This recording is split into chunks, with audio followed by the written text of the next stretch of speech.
গত 21শে মে অফিসার্স অ্যাড্রেসে সেনাপ্রধান জেনারেল ওয়াকারুজ্জামান যে বক্তব্য দিলেন, তার পরপরই সরকার নিজেই মনে করেছিল সরকারের পতন হয়ে যাচ্ছে। প্রধান উপদেষ্টার মধ্যে সেই ধরনের ভীত সন্ত্রস্ত ভাব আমরা দেখেছিলাম। পরবর্তীতে যখন সব রাজনৈতিক দলের সঙ্গে তিনি আবার আলোচনায় বসলেন নির্বাচন ইস্যুতে, সংস্কার ইস্যুতে, এবং বিএনপি যেভাবে তাদের সেই পুরনো কায়দায় দাবি জানিয়ে এলো, তাতে বিএনপি মনে করেছিল যেহেতু সরকার এখন বিপদে, তারা তাদের দাবি জানানোর সঙ্গে সঙ্গে সরকার খুব তড়িঘড়ি করে কয়েক ঘন্টার মধ্যে নির্বাচনী রোডম্যাপ ঘোষণা করবে। কিন্তু বিএনপি আবারও যে হুঙ্কার, হুঁশিয়ারি, হাঁকডাক ছাড়ছে, ঠিক যেই মুহূর্তে বুধবার রাজধানীতে তারুণ্যের সমাবেশে বিএনপির নেতারা হুঙ্কার দিলেন, সেই সময় জাপানে বসে প্রধান উপদেষ্টা বুড়ো আঙুল দেখিয়ে দিল বিএনপিকে। টোকিওতে জাপানের সাবেক প্রধানমন্ত্রী এবং জাপান বাংলাদেশ পার্লামেন্টারি ফ্রেন্ডশিপ লীগের সভাপতি তারো আসোকের সঙ্গে তিনি যে সৌজন্য সাক্ষাৎ করলেন, সেখানে তিনি আবারও সেই পুরনো ঢোল পিটালেন, আবারও সেই কথা পুনর্ব্যক্ত করলেন যে ডিসেম্বর থেকে জুনের মধ্যে নির্বাচন, এবং যে কোনো পরিস্থিতিতে আগামী বছরের জুনের মধ্যে বাংলাদেশে সাধারণ নির্বাচন অনুষ্ঠিত হবে। বিএনপির নেতারা, শীর্ষ নেতারা যে বক্তব্যগুলো আজকে দিলেন, আবারও সেই নরম গরম হুঙ্কার, নরম গরম হুঁশিয়ারি। আমি ডক্টর মোহাম্মদ ইউনূস সম্পর্কে বলবো, তার আগে একটু বলি যে বিএনপির শীর্ষ নেতা তারেক রহমান কী মন্তব্য করেছেন, মির্জা আব্বাস বা সালাউদ্দিন আহমেদের মতন লোকজনেরা কী বক্তব্য দিয়েছেন। তারেক রহমান বলছেন যে অন্তর্বর্তী সরকারের কাছে বলতে চাই আগামী ডিসেম্বরের মধ্যে নির্বাচন দিতে হবে। আবারও বলছি ডিসেম্বরের মধ্যে নির্বাচন দিতে হবে। আর সবাইকে বলছি আপনারাও নির্বাচনের জন্য প্রস্তুতি নিন।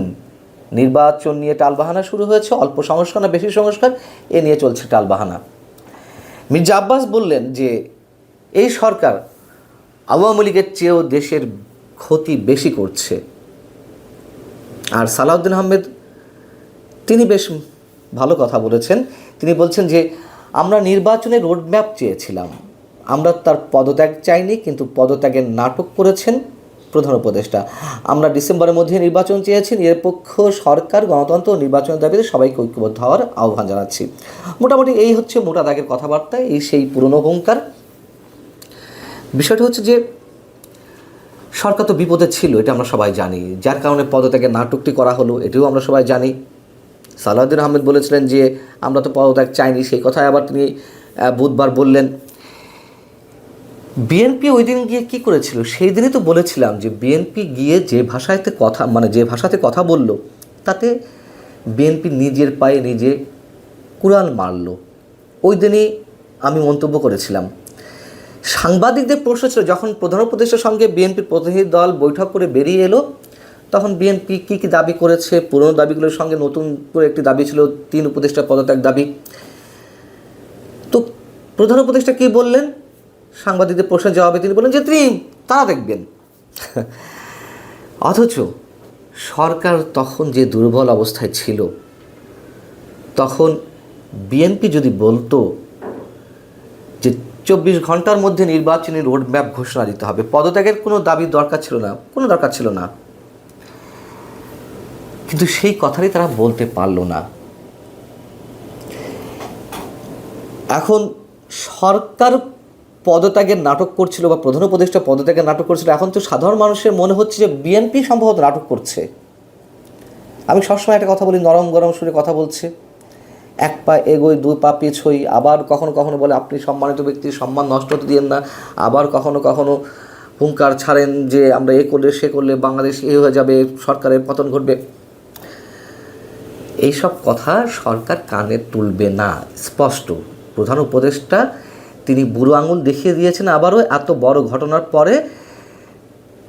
ওই দিন রাতেই তো প্রধান উপদেষ্টা প্রেস সচিব তিনি মন্তব্য করেছিলেন যে ডিসেম্বর থেকে জুনের মধ্যে নির্বাচন।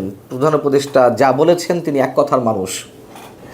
আগে তো বলা হতো যে সংস্কার বড় হলে 2026 জুনের মধ্যে নির্বাচন, আর ছোট হলে ডিসেম্বরের মধ্যে নির্বাচন। এখন আর সেই সব কথা বলা হচ্ছে না। এখন ছোট বড় এসব কথাবার্তা তাদের কাছে, নিজেদের কাছেই এখন অবান্তর।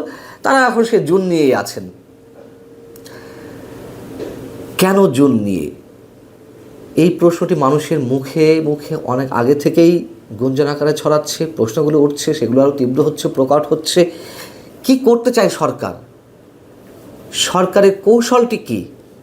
এবং বিশেষ এজেন্ডা নিয়ে সরকার এগোচ্ছে। এদেশে নির্বাচন জুনেও হবে না, লিখে রাখুন। ডিসেম্বরে নির্বাচন না হলে নির্বাচন জুনেও হবে না।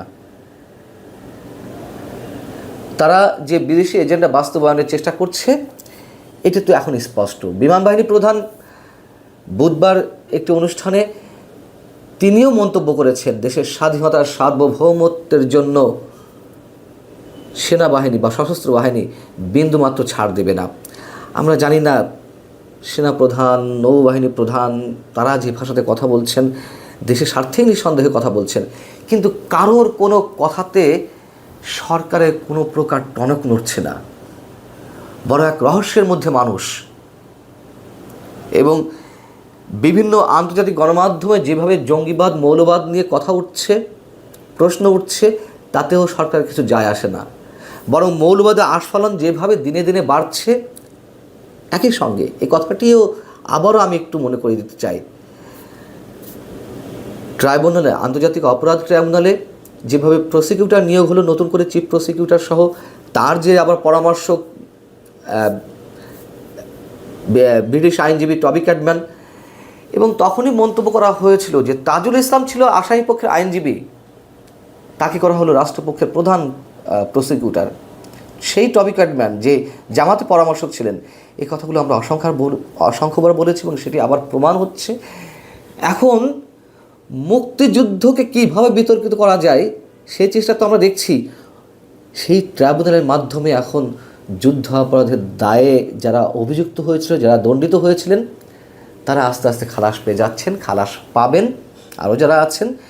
এবং এই কথা তো আগেও বলেছি যে সময় বোধহয় খুব বেশি দূরে নয়, মুক্তিযোদ্ধাদের ফাঁসি দেওয়া হবে, এটি সাধারণ মানুষও বলছেন।